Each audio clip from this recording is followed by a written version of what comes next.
What's going on, guys? Adam here from A to Z Body Fitness, and today we're going to talk about the difference between doing a shorter term but more intense version of cardio versus a longer term but more steady version of cardio.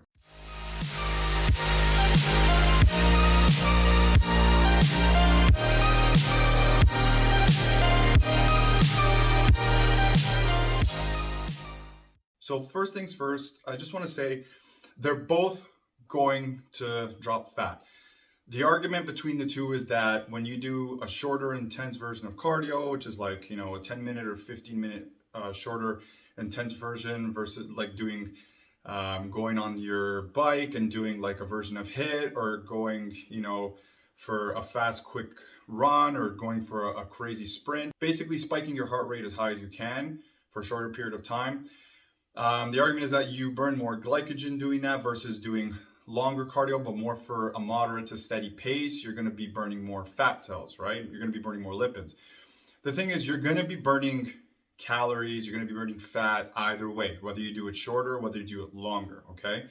What I want to essentially get through in this video is that either way, again, either thing you do is going to work. If you do longer cardio, okay, more to moderate to steady pace, even a bit more intense, you're going to burn, it's better for fat loss over time because you're going to burn more calories, right? If you do shorter amount of cardio but more high intensity, you're not going to burn as much fat because you're not essentially putting yourself through as much intensity as you would if you were doing a longer period of cardio, right? So that's why I always get my clients, and I always tell people, if you can do 20 minutes or more, anything between 90 minutes to 115 minutes a week is actually good for that. And you want to essentially stay at a moderate pace when you're doing longer cardio, because that's going to allow your heart rate to stay up to a certain point, and you're going to be basically working and burning calories throughout doing that, right? And of course, you have to do this consistently. You can't just do it once or twice and that's it. Doing a shorter version of cardio is fine too. You're still going to be burning calories either way. You're still going to be dropping fat. You're still going to be dropping weight. So that's fine too. If you like doing that, then keep doing it.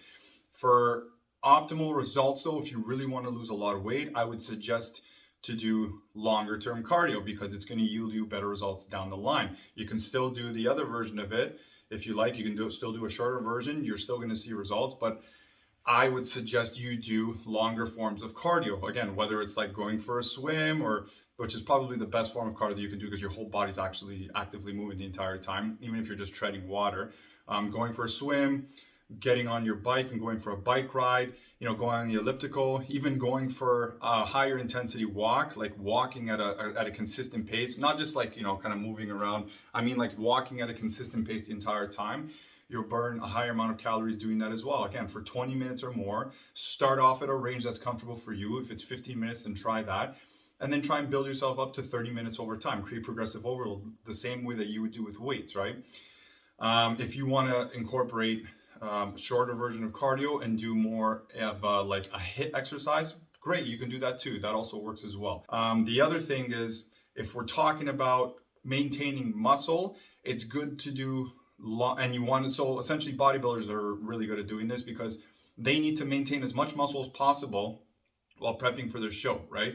So you'll essentially see them on the Stairmaster or walking very fast on the treadmill because you're burning fat while maintaining muscle, because you're keeping your heart rate at a certain level and you're not spiking it to a higher degree constantly, which is essentially going to break down muscle tissue over time, right? Because after doing cardio for a longer period of time and a high intensity and you keep your heart rate above a certain point, your muscle starts to break down because that's all your body has left to enable to sustain the energy that you're outputting, right? But with that being said, if you keep it at a low intensity to like moderate intensity over time, and of course you fed yourself nutritionally well, then you'll be okay, which is why bodybuilders are able, whether they're natural or whether they're on gear, it's the same thing, okay? So I know people are going to make that argument, but regardless of that, that's why they're able to maintain a good amount of muscle if they do it correctly over time. Now, with that being said, if we get into genetics, which is another story, some people are going to see better results than others, so on and so forth. But we're keeping it simple just for the video, and that long-term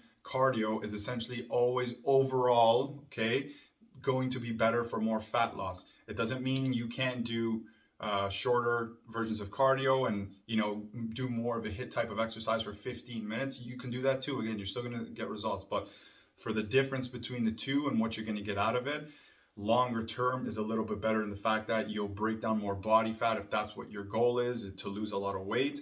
And you'll also at the same time, if you do it correctly, you can retain the muscle that you put on. Now, I know there's going to be people saying, yeah, but I haven't even had cardio and I just lifted weights and I ate properly and I lost weight. That's fine. You can do that too. That's not what I'm talking about here. That's a completely different subject. That is doable. Although I don't know why people wouldn't want to add in cardio, because it's got a lot of benefits at the same time, right?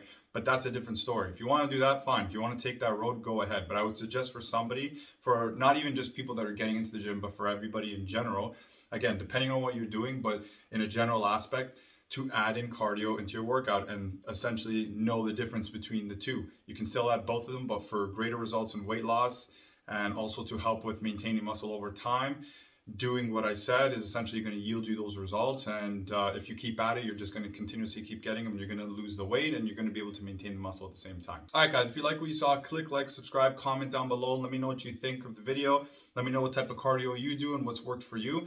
And I'll see you guys in the next video.